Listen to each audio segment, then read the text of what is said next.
Egypt's cabinet approved the anti-terrorism law on Wednesday in preparation for submission to President Abdel Fattah el-Sisi. Minister of Transitional Justice and Parliamentary Affairs Ibrahim al-Hinedi told reporters this week that the Justice Ministry has recently finalized a new law on fighting terrorism, which is separate from a recent law on terrorist entities.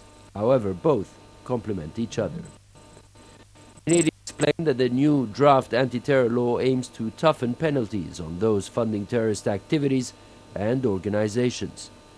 The cabinet discussed urgent security and legal measures that should be taken to safeguard the country from a new cycle of violence.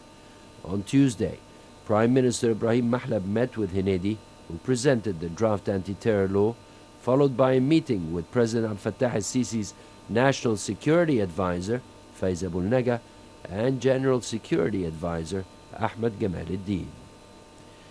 During the state funeral, held for the late state prosecutor Hisham Barakat, el-Sisi vowed on Tuesday to stand up to terrorists and stressed the urgency for amending laws so as to achieve an effective and timely due process.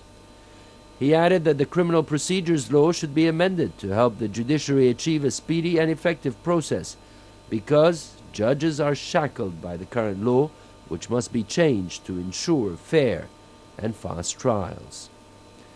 El-Sisi's words came after several legal experts and senior judges complained of the current criminal procedures law, issued in 1937, which effectively obstructs justice. A number of legal experts, such as Khalid Okasha, the director of the National Center for Security Studies, agreed that a tougher law on terrorism should be issued as soon as possible to help counter militants and terrorists in the most effective way. The new 52-article anti-terrorism law was reviewed by the cabinet Wednesday and aims to stem the tide of funding for terrorist activities and organizations, as well as clearly defines terrorist crimes. The law will impose the death penalty on anyone convicted of funding a terrorist-labeled organization.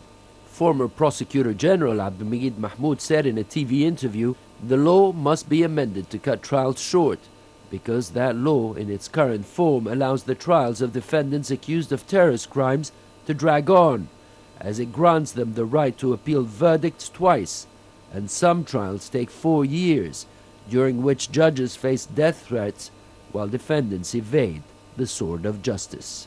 Abdelmajid Mahmoud went further to say that since the so-called Muslim Brotherhood officials were referred to trial, no one has been handed a final verdict, while the country's Prosecutor General and 3 judges have so far been assassinated. In another development, Hinedi said the cabinet also reviewed 3 laws necessary to pave the way for Egypt's long-delayed parliamentary elections. The 3 laws are ready to be endorsed as the State Council finished revising them and the Higher Election Commission raised no objections to them.